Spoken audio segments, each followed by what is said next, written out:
Greetings. This is Kal Kat the Kal Katster.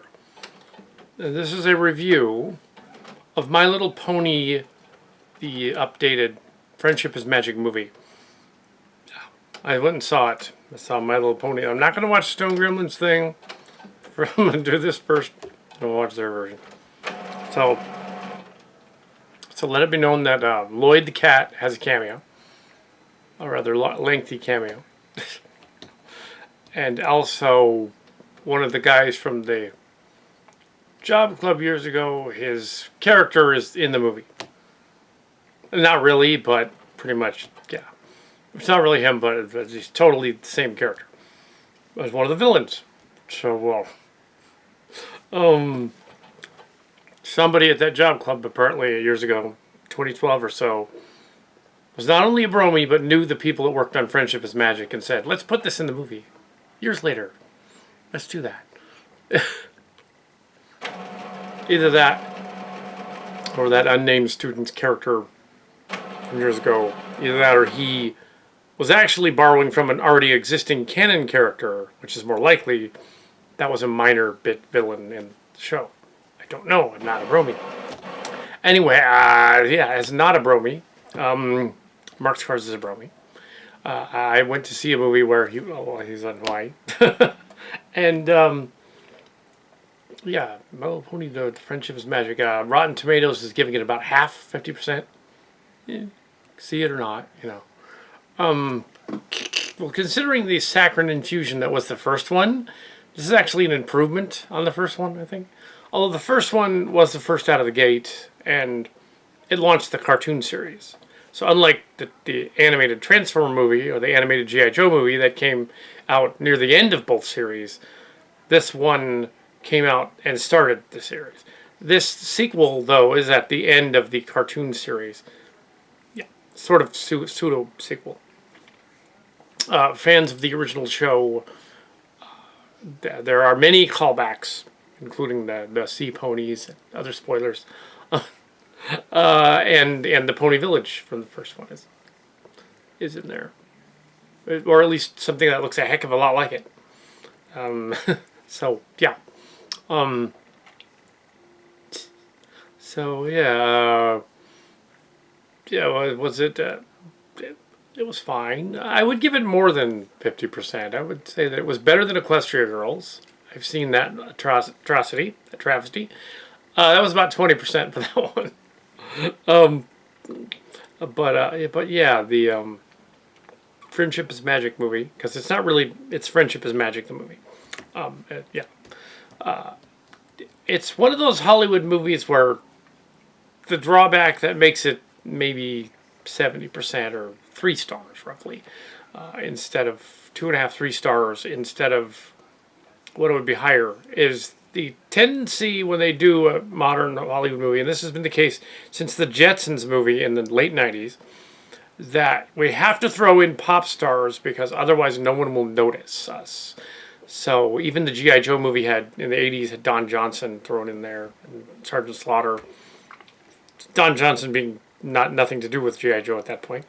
And Transformers the movie had 3 or 4 people. I did Lionel Sander and Robert Stack and Judd Nelson, a bunch of people, and Leonard Nimoy, and a bunch of people in it. That's the same case here a generation later with the My Little Pony movie, where they decided, well, we got to throw in Sia because everybody's ripping off Sia, so we'll actually have the real Sia as a pony in the movie. Okay. Which Rihanna has been borrowing liberally from Sia. In fact, that character in Valerium is basically Sia, and Rihanna's imitating her. It's... And that song from Star Trek Beyond, it's Sia, but Rihanna's imitating her. So it's like, let's get Sia. So at least they went there. They said, okay, let's get Sia for the real person. Throw her in there. Yeah. And everybody's going to think of the llama from Zootopia. But was that Sia? Or was that somebody else imitating Sia? I don't remember. But anyway, I'm not going to check. This is a review of The Pretty Pony, the movie. The premise is that there's going to be a concert for Sia, the actress they hired to be in the movie, singer that hired to be in the movie. and they go from there. These bad guys from Stormcloud and Lord King Stormcloud and Tempest, the unicorn with a broken horn. There's the Robert character from she's in it. The sort of emo, sort of bitter older lady pony who shows up because she wants to get her horn powers back, which doesn't at all sound like a double entendre, and they know it is, so they keep making jokes about it throughout the movie, of which the adults in the theater totally got, but the kids were like, what? Which was funny. And the other guy had the staff, of course. It's like, yeah, they were not being subtle at all. But yeah. And yes, they were making double entendres. There were a couple of jokes that fell flat because they were trying to appeal to the bromies. I don't think they worked necessarily because some of them the audience didn't really respond. There was one very clever one that even as a non-bromie I thought was funny near the end, involving the juxtaposition of what they were doing that actually caused me to go, ha, that was a good one. But I don't want to spoil it, so you'll have to find that joke near the last third of the movie. Watch that. There was a little preview movie that was those little figures we keep showing at Fanime for the last 2 years. We've been showing those little figures. They made a cartoon series out of that. Those little like different colored characters named after colors like yellow and blue and red and whatever. They're like the sprites from Rainbow Bright and Strawberry Shortcake, but cuter. And they got this Strawberry Shortcake emo girl, and the preview thing that had nothing to do with the ponies was basically a Rainbow Bright retread with rainbows in it and stuff that got kind of dark too. So this movie also got dark, so there was similarities. Plot spoilers. Sure, why not? It's kind of similar to the Legend of Orin and the Star Stealer. It's similar to Rainbow Bright, and it's got a lot of elements of the 80s stuff in there. Other 80s cartoons thrown in. Not as much of the original characters. Now, I know enough about Friendship is Magic to know that Twilight Sparkle and everybody, and Dabblejack, and all those characters, the Fluttershy and the other ones from the Brony. I'm not. Yeah, I know enough to know that what their personalities and quirks are like, and there should have been more of them, I think, in this version. There wasn't enough, because they wanted to throw in the actors that were famous in there, because that was one of the drawbacks. It was funny that the pirate guys that show up at one point, pirates led by a lady, are parrots. I think it would have been funnier, even more bizarre and meta, if the pirate lady had a little mannequin of a human on her shoulder, but she didn't go there. That would have been funny. Because, pirates, and the pirate usually has a parrot on his shoulder. They should have gone there with that joke. The cat guy is right out of Stone Gremlin's Lloyd. It's right out of that. It's a little bit of Aristocats thrown in, the cat guy. The bull guy is right out of the stories of Robert Stoner, the guy at the Job Club years ago. Yeah, they obviously... the one bad guy, the henchman, is his friend from Fanime. It literally is... It's not him, but it's somebody that met him, because he did a spot-on imitation of both of those people in the movie. The two henchmen are him and his friend, the trans friend guy. And DJ Hooves has a cameo. Yes, I know these characters. I haven't seen the show, though. I've seen like 2 episodes. I saw the one with the Chimera played by Q, John Delancey, and the other one where they were, and Equestria Girls, which was that weird one where they were in high school. They were transmuted. They do reference that in the movie. They reference it. They show it on a screen like a painting. So they've got to stop the bad guys who crash the party in the story, and they crashed the party in an airship from something I read out of Teddy Ruxpin. I know. And this giant bison dude or bull dude comes out, and it's a big fight, and they have to go out to save Equestria from horse Equestria from not the high school one, from from the danger of this evil Tempest pony that wants to invade. That clearly is from the get-go one of the original generation X-Gen ones. That's what she is from the first movie, and that was actually clever for them to do that. Oh, I like that. It's just so you have to go back and look at the original one and go, which one was her? Oh, okay. I won't give it away which one she is in case the Bromy's probably going to watch this and go, no, don't give it away. I won't give that away. So yeah. So what is a follow-up? So yeah, the sort of a follow-up. Sort of its own. You could say it's another universe where things happen differently at the end of the first 80s one. Yeah, you could do that. You could say that. It would work.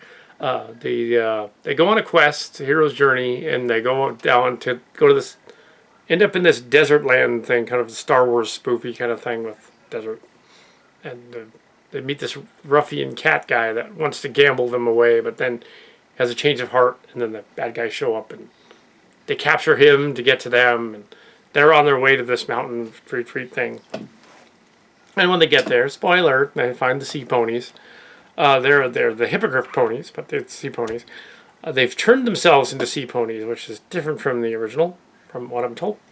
And they offer to help, but then Twilight Sparkle steals the gem, and then they offer not to help. But one of them goes with them anyway. The daughter goes with them, sneaks out, and helps them defeat the bad guy. There's going to be spoilers in the review. Yeah, the bad guys don't win because it's a kids' movie. The bad guys aren't going to win. That'd be messed up. But yeah, I won't give away everything. It's just a review. I'll leave enough secrets and Easter eggs out there so you can go and watch it. Clearly, the demographic that watched it were out there. We had to. I'm not the demographic, but a sort of fan, but I'm not really a Brony. Anyway, so let's see. Packed house, packed audience. It wasn't a special screening. It was just a Saturday, a second day out. Totally packed. The house. I would say an even number of parents and children and bromies in the audience. No one I knew, I don't think. But if I did, I wouldn't be embarrassed about it. Like, can't be embarrassed about it. I go and see cartoons all the time. They know. But yeah, I saw the Trolls movie. It was even more saccharine than this, and cutesy. Some of the previews were weird.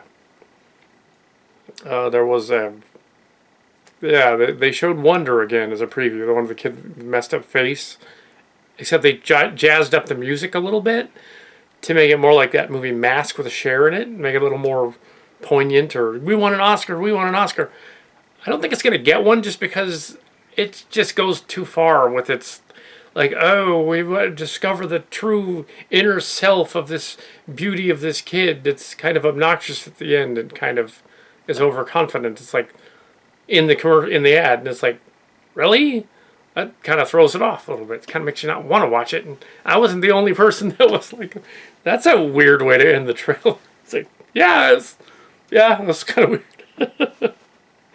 Why do they do that? But yeah, you don't need to see it then. It's like, okay. Tolerance, but okay, fine, whatever. Worth a rental, I guess. Yeah, pretty pony. What's the other stuff? That John Cena is in a bullfighting movie as a bull. He's playing that famous bull character from the kids' books. And I'm blanking on that character, but John Cena as a bull, trying not to be a fighter. It's pretty funny. That might be good, or it might suck. There is no middle ground. It might be all right. Oh, it is from the people that made Cloudy with a Chance of Meatball, so it's probably not going to be too bad. I didn't see Cloudy. I saw parts of it. I didn't review it. Yeah. Anyway, so the Brony. I would say that Equestria Girls was more of a Brony movie, but they didn't really like that one because they were like humanoid, too humanoid for them. Ironically, the Uncanny Valley went the other way with that movie. They were too human. Yeah. This movie actually handles the idea of someone having a disability better than the other one, than that other preview for that other movie looks like, because the villain has a disability in it, and she learns to overcome it at the end, and they like her, and she's not overconfident about it. That's the way to do it. I want to do that. Yeah, she doesn't want it to be restored, because yeah, no, she wants it to be, well, she wants it to be restored, but things don't happen that way. But she ends up accepting, well, at least that she has friends and stuff, which is cool. Instead of, yeah, same idea. Accept people for who they are, love them for their flaws or whatnot. Yeah, that's cool. Yeah, I guess that's the whole point of the friendship is magic thing. But yeah, the show, it does have some snark. The main characters do try to do things effectively. I think it works, generally. Nothing wrong with it. Didn't hate it. It's more entertaining than, say, definitely more entertaining than those Minions movies, I think. They were just kind of there. There were a couple of good jokes in the Minions movie, but yeah. This was more fun. I didn't see any of the sequels to Despicable Me, so I don't know. Go watch the 80s My Little Pony movie and compare this to it. Find it different. I thought that in some ways, yeah, having those actors were big names thrown on there just because they sell more tickets is a little disingenuous of the studio, but sure, why not? In this case, it kind of worked, unlike the Jetsons movie where they recast the daughter Judy as a pop star because they wanted somebody to sing in it. It was really messed up because she wanted to be in the movie, but they wouldn't let her because the studio was like, yeah, that was messed up. That was a different studio. And then there was the odd Tom and Jerry movie. It wasn't very good either, where they talked. It's like, what? They don't talk. But yeah, that was something else though. And Tom and Jerry met Willy Wonka until Channel Awesome did that one. I didn't know there was one like that. That's surreal. It's weird. It's from direct to video. And, yeah, so I don't know. Yes, they have over there on Channel Awesome. They have reviewed Green Lantern, and they've reviewed Kangaroo Jack, which were two movies that they suggested at Fanime. They did two of them. Now, I did a review of Reboot on my channel, which he didn't do yet. And I did an explanation on why Blade Runner is cool as well. Why it establishes the background. That's another thing that I did a thing on Blade Runner. Yeah. If you're somebody that doesn't like slow-paced noir movies, maybe it's not for you. But that's a thing. So yeah, yeah, the Pretty Pony movie it's fine. It's fine.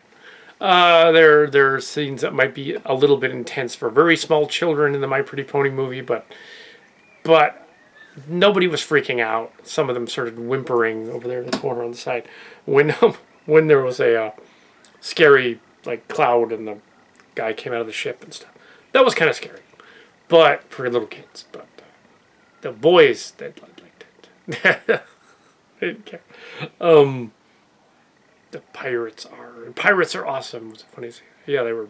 Yeah, the songs were odd though. A little bit odd. There was an '80s song in the very beginning that opens at Ponyland, and there are a few bars of the original song played in the background.